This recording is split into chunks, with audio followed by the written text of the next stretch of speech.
What is up, my subscribers? Spang here, bringing you an A.S.Q where I will be answering subscriber questions. If you picked up on that, kudos to you. And for those of you who have not seen these before, basically this is a one-shot, one-take sort of deal. Sony Vegas does not like editing my webcam videos, so I only get one go at these, unless I want to start over. So you're probably going to see some bloopers, just a little disclaimer there. But before we get into the A.S.Q where I'm answering your questions, which were honestly submitted a long time ago because of the huge hiatus I took from my channel, there's been a long delay between actually answering your questions.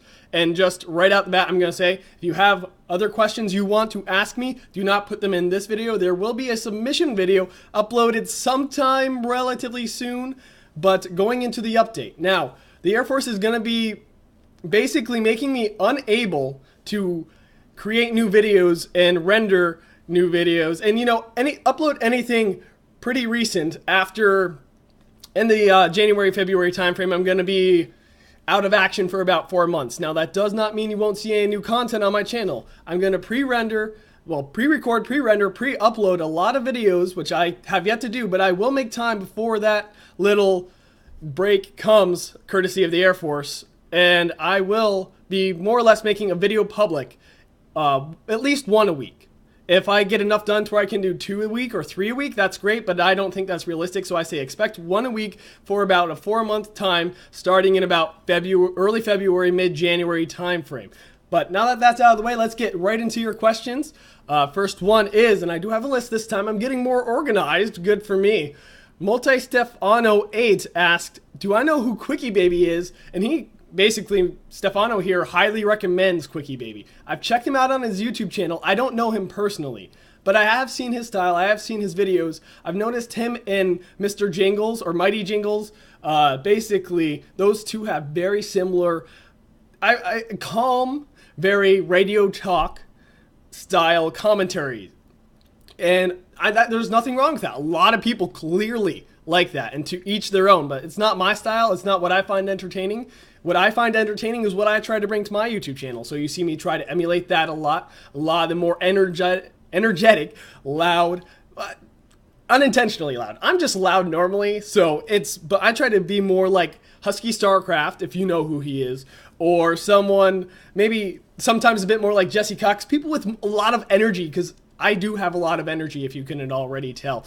So I don't know him personally, and I am not opposed, if I ever get popular enough on YouTube, World of Tanks commentaries and video game commentary in general, if he ever said, hey, we should do a team up, which would be awesome, I would not turn him down. Definitely not. But I do not know him. I'm not really a follower of his channel, mostly because it's not my style, and I simply don't have the time. But moving on to the next question, Kevin T asks, what would you like to see in the next update? Now, this was asked a while back, but the next update would now be, what would it be? The current version is 8.9? So I lose track. Wargaming updates so frequently. But anyway, you get the idea. I would like to see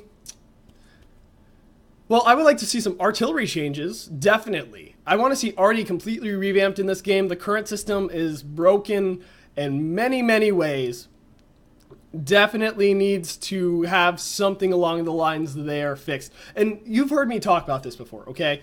I want to see arty be more of an area of an effect weapon. Reduce the alpha, the initial shot damage, the damage per shot. Reduce that.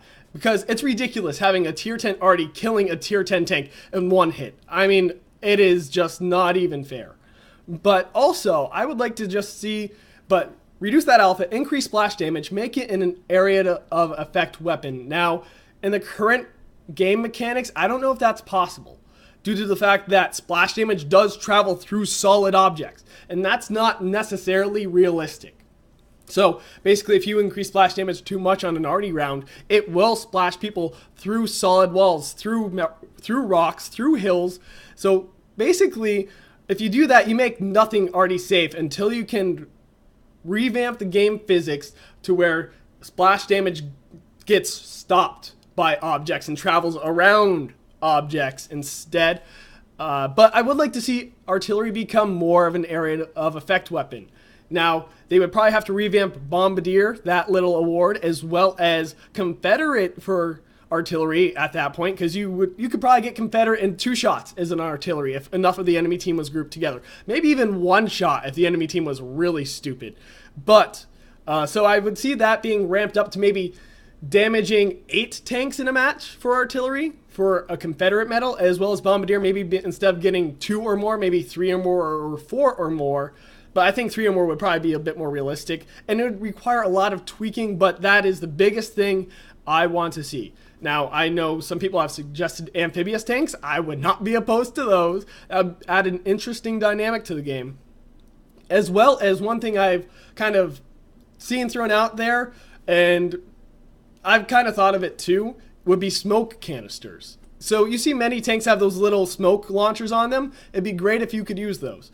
And I'm talking like in a battlefield style, where if you are out in the open, you just deploy smoke and it poofs out around your tank in that sort of sense. And it functions, and then it would function a lot like concealment, like bushes and the such, where you would just be, it would make it harder for the enemy to spot you. So it would be good for a falling back procedure, as well as if you were the initial tank going in, you could go in, deploy it. Even if you die, that smoke screen is still up and your team rushes in. So it would add an interesting dynamic. It would allow for more dynamic gameplay, more aggressive gameplay in some cases, because you send that one sacrifice tank, he gets his smoke out, and that conceals the rest of your team so they can actually move up for a good while before they are spotted. And it'd be a double-edged sword. They can't spot you and you can't spot them sort of deal.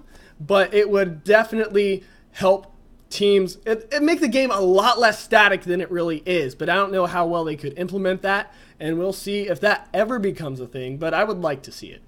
Anyway, I need to hurry these up. I don't want to take up too much time here, guys. So Alex Lambo fan says, what car do you drive and what is your dream car? Now, I'm not sure what my dream car is. It's most likely a concept car, because I've been to a car show here or there and I've seen some really futuristic cars, but I can never remember what they are called. But concept cars, a lot of the times, I see at least one at a car show and it is like instantly becomes my new dream car. But most of those concepts won't ever see the light of day, so it's unrealistic for me to want them.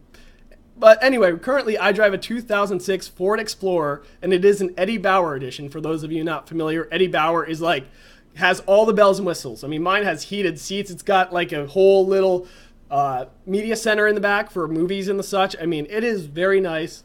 And but I like it a lot. I like SUVs because of the practicality. I like being able to move things around, you know, be able to shuttle around friends and family, be able to move a lot of stuff. I mean, I've used it to great effect when I was moving into this new apartment, which, surprise, I'm in a new apartment. That was also one of the reasons I was on hiatus for a good while. But yeah, anyway, Derpy Hooves asks, what is my favorite real-life tank and the reasons why? Now, I'm an ignorant American. Well, I'm a military ignorant somewhat in general, and I really don't know that much about other current generation tanks, and I know he's not asking for current gen tanks, but honestly, the Sherman wasn't that good. The Tiger's kind of good, kind of impressive back in the day. I think it was a good idea, but when you compare it to some of the modern day tanks and the innovations made there, I think I just have to go, like I said, I'm ignorant of modern day tanks. And the only one I'm really familiar with is the M1 Abrams. And that thing is a monster.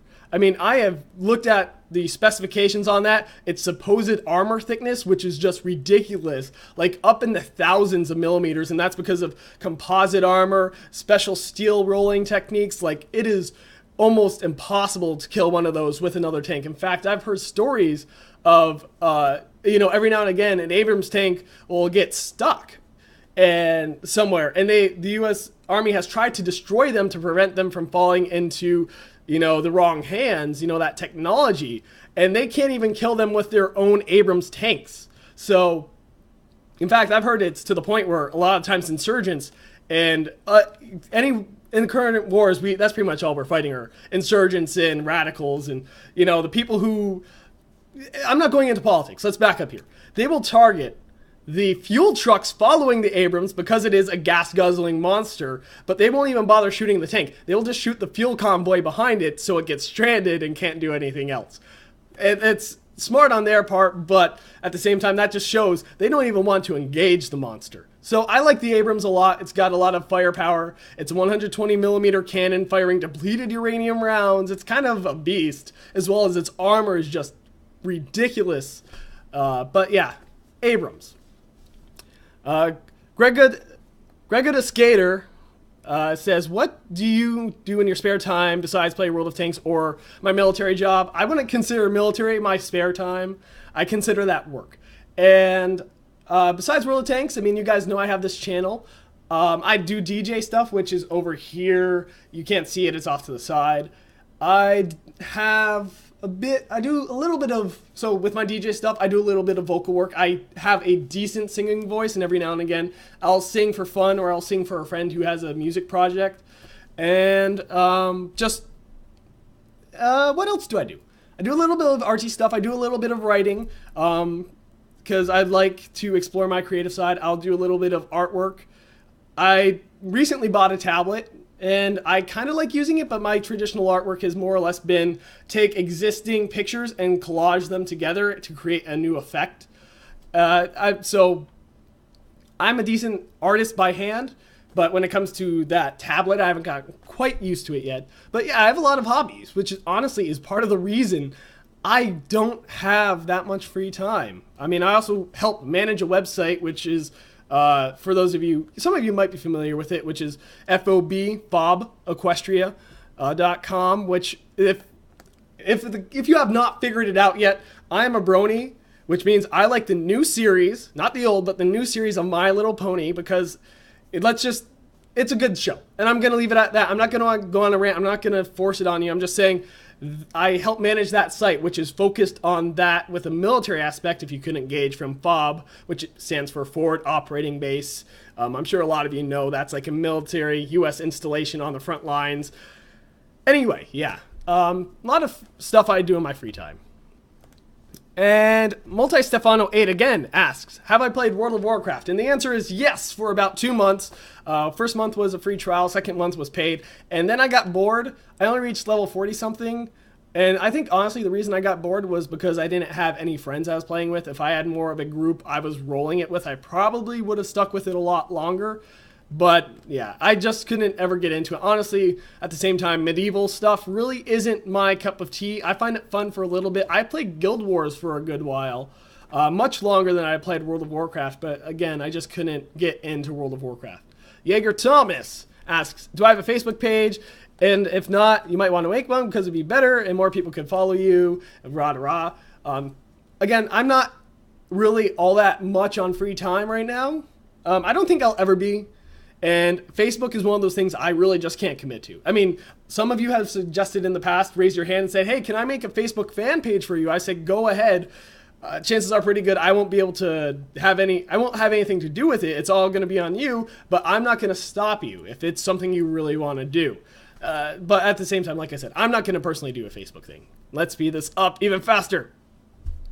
Igor Thomas and Lucas Seibin both ask, are you planning on playing War Thunder? Because for those of you who are not War Thunder fans, may not know, War Thunder is adding tanks. And they are going to be fighting on the ground while the planes are flying in the air. So it adds a whole new dynamic. From what I hear, though, the tanks will not be indicated. The planes have to visually spot them. And so the planes won't have a big red target saying, here's an enemy tank, go kill it. So it's a bit fair in that respect. But I've looked at some of the previews. I'm not exactly sure I'm going to be playing it, honestly. I've heard quite a few negative things about it. Oh, but I'll say this much. It looks beautiful. It looks gorgeous, smooth. One of the things I do have an issue with, though, is the tanks seem like they are really, really light. If you've played Battlefield, you might have an idea of what I mean when I say light, because your tank, it seems like the tanks bounce around a lot when they shouldn't. It seems once they hit something, they launch up in the air a little, and they seem to slide around a bit. So it feels like from the gameplay footage, now I have not tried it yet, so I might give it a shot, but right now World of Tanks is really my primary concern. But from what I've seen, it does not look like it will be something I'll be getting into. But I won't make any promises on that one. Now, Have I ever thought of doing something with War Thunder, considering they're getting... Oh, I just answered that. Mr. Foggle99 had asked how long have I been playing World of Tanks, and that's been over 2 years now. I started playing in April of 2011, and I've been somewhat dedicated to it ever since. I have over 11,000 battles played, so not as much as some. I do have another life, as many of you are aware, clearly being in the military. And yeah, I mean, I've been playing for a good long while. I've picked up a lot of things along the way, which is why I consider myself one of the better players in the game. I don't consider myself the best. It's really hard to claim to be the best at anything, but I definitely consider myself very much capable of taking on almost anyone in that game, given a proper matchup, evenly matched tanks. Now, how do you get more than one skill on a crew member? This is still for Mr. Foggle. I've said it in the past, please don't ask me game-related questions, because honestly, you can do those in comments on regular commentaries. But again, I probably won't deny you if you do. So one skill, if you remember, Mr. Foggle, this is specifically addressed to you. If you remember, you got your first skill when your crew reached 100% on their crew qualification. When they reached 100% on their skill for that tank, they got this little plus mark, and you could add a crew skill. So when you reach 100% on that crew skill, another plus mark will show up, and you'll get another crew skill. It's pretty intuitive, pretty simple. The World of Tanks devs really made it. It's you'll see it when you see it, you'll know, sort of deal. It was easy enough to figure out. But if you haven't achieved a second crew skill, you might not know, and such is the case here. And Mr. Foggle again asks, can you consider getting a 261 and show us? Again, this is an old comment. This is before they nerfed arty. Artillery is certainly much less effective and much less fun to play now. But I am still working on a 261. It's going to be a long time before I get it. Months, easily, especially with this little Air Force trip I'm going to be making. You know, this little stint off to some unnamed location for 4 months or more. So the 261, I'm not sure how soon I'll have it. I do have the 212 Alpha, which is the tier 9, but I can guarantee that if I get a 261 and I have a good game in it, you will see it in a commentary on my channel. I might even, some of you have asked me before to do tutorials of sorts, little tips and tricks for World of Tanks, and I might do an artillery one. You know, I might do one for each tank class, and I've always kind of wanted to do something along that lines. So when I get to the artillery one, if I decide to do this and I get to the artillery one and I have a 261, there's a lot of ifs in this, then I will definitely throw it in there. How about that? But anyway, yeah, that pretty much covers everything. Now there will be an A.S.Q question time, A.S.Q, where you will ask Spang questions, you know. A.S.Q can stand for Ask Spang Questions or Answering Subscriber Questions, one or the other, depending on the video. But there will be a round 6 question time coming out at some point. But if you have questions for me, please do not post them in the video. You can make comments about what I've said in this video. But if you have a question that is not related to anything discussed in this video, follow-up questions are fine. Like, if I mention something and you have a question on something I mentioned, I will answer it in the comments below. But if you have something you want to see me respond to, something that is not a continuation of the topics discussed here, just wait and put that question in the comments of the A.S.Q round 6 questions. And then I'll get to it eventually, depending on how my life is going. Anyway, I hope you guys are probably my subscribers. I mean, if you aren't and you stuck with me this long just because you're a random viewer, then kudos to you. I guess I entertained you enough for you to... I don't know how I would have done that. But anyway, if you like this video, click that like button. If you want to see more of my face, if you want to hear more of my voice, just subscribe if you are not already. Like I said, most of you are probably subscribers. And yeah, this has been Spang. Hope I answered all your questions satisfactorily. And I am signing off. And I have to click the button now.